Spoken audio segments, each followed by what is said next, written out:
This session will share key lessons from our previous discussions. Let's put it all together. The sequence is important. Here is a saying by Imam Ghazali. Imam Ghazali died in 1111.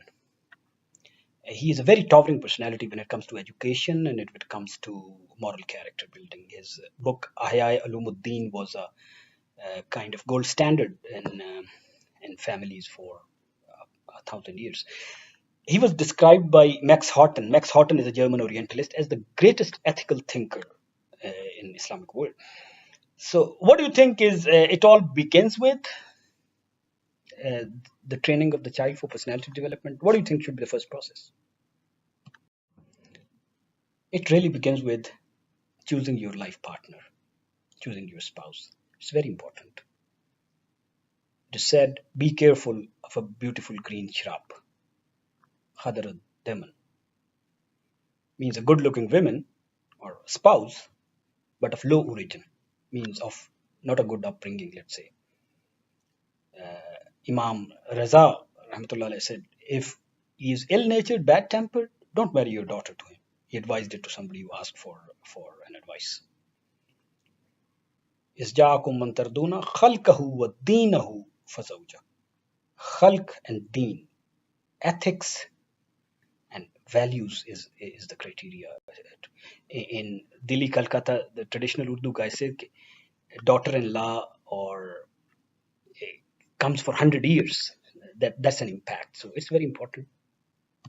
Scholars have identified this ayah of Surah Al-Hadid as a philosophy of the entire life, in kind of phases, how we go through, how our chemistry changes. اعلموا إنما الحياة الدنيا play لعب ولهو وزينة وتفاخر بينكم والتكاثر. It starts with the play, then the sense of amusement comes when the child grows a little bit, then the sense of zenat when the sex hormones and start coming up, then the boasting, the peer pressures, and I come from the third generation, this and this, and then it's a competition which connects to al-hakum takasur. Competition goes till we meet our end of this life. So this is important to keep in consideration at what phase our children are, and we have to that should be our main focus area to manage. The first brick, the foundational thing is faith, and that's why when in our traditions, Islamic traditions particularly, when a child is born, what do we do? In the right ear of the child, we say azan, and in the left ear, we say akama. Why? So that the first action we do with the child is connecting to the Creator, right? And so that's how the faith starts. But if we look at the Prophet's stories, how he dealt with the children, it's a very beautiful book, Children Around the Prophet. What thing comes up very clearly is connecting with the child first. You should be attractive to the child. If you sit somewhere, children should not hesitate coming around you and they start playing with you and all that. That kind of a personality is required for teachers particularly, and parents, of course. So connecting is first, then it starts with faith, then it ibadah just continues with that as child a little bit goes up, because regular prayers has many benefits, among others discipline in daily routine, sleep, wake up timings, and lots of things. Then the morals.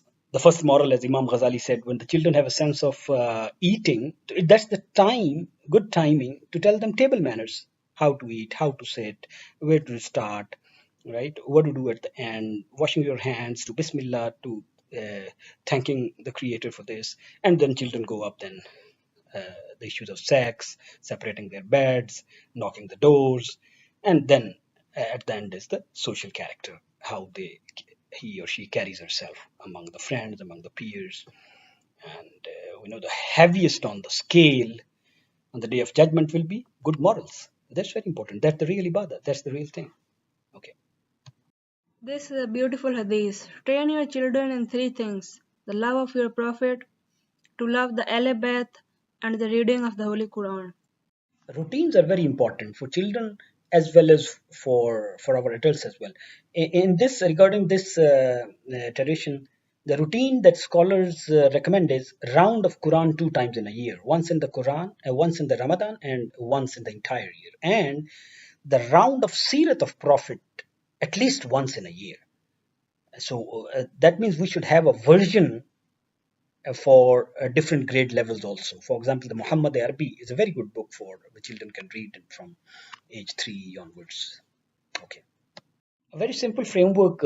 It comes in at a lot of places, but I haven't found any authentic tradition where it comes from. But it says for first 7 years, child is your master, and in next 7 years, child is your slave. That means this is the age where you bring in more discipline and routines in the child, right? Uh, the thing of good and bad and all that, and then you leave the child, then you consult with the child and talk to him at the same level. He's an adult and responsible and sort of trained now. So obviously you having a little upper on the learning curve, you still guide, but then you guide at a sort of level of your advisor and a consultant. So this is a good simple framework. When we start prayers at age of 7, before 7, we have been told nothing about any particular except showing unconditional love for the child and the mercy, right? And from 7 to 10 is the age we start disciplining them so that they get into routine. Now imagine mathematics is 365 into 3 years into 5 times a day. How many opportunities are we giving to ingrain the importance of prayers in the child? So it should not be coercive process at all. The same gradual incremental thing should go in creating every habit. Now let's sum it up. I feel two poems have a landmark or a seminal value in psychology of child development. One is Riyadatul Sibyan by Imam Ghazali, wonderful and practical tips. And another, this one by Dorothy Law Nolt. Amazingly, she has almost summarized everything what one could say in one poem. This is the short version of that poem, the short version which is recommended by the author himself. So about I think 8 or 9 different verses she cut down to make a shorter version. It's so beautiful. I think it should be in every teacher's mind, and it should be on their planner. It should be in every school. Look at this. The things we shouldn't do. If the children live with criticism, they learn to condemn. Hostility brings fight. Ridicule brings shyness. Jealousy brings envy. And on the other hand, what we should do, if the children live with encouragement, they learn confidence. I don't need to read it all, but it's very, very beautiful, impressive. The other book I mentioned was Riyadatul Sibyan by Imam Muhammad bin Ahmad al Ramli, Egyptian. It is based on Imam Ghazali's education philosophy. So I think adults have to model a behavior, and it's about us to reform ourselves. And labeling is the most important thing that should be eliminated.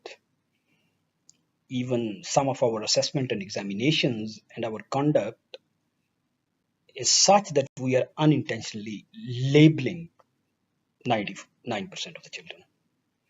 Every child has some neurodevelopmental problems in writing, reading, memory, recall, sometimes in physical skills. We should not hurry to label them. We should diagnose the problem and work on the solutions and work on the strength of the child. And we should do an introspection that is our attitude, personality worthy of being emulated by the child? What are we displaying? We have to be better than average. We have to be a learner ourselves, be a role model in akhlaq, be a child psychologist, think and change ourselves, connect. That only happens at feeling and emotional level. The best model is Prophet. He said, Ana boistu mualliman, I have been appointed as a teacher. Look at the Prophet's model, how he behaved with children around them. Hassan, Hussein, Anas bin Malik, Abdullah bin Abbas, Hazrat Ali, many others. We have to help children to build positive belief about themselves. That's the kind of bottom line. Beautiful saying, 100 years from now, it will not matter what my bank account was, the sort of house I lived in, or the kind of car I drove, but the world may be different because I was important in the life of a child. So we have to be a good example for the young ones around us. You can't make a better contribution to this world than this. And remember, values are caught, values are not taught. As simple thing as eating food, it's a physical, spiritual, and a social act. What we eat and how we eat impacts our character and the character of the child around us. Unfortunately, we have forgotten.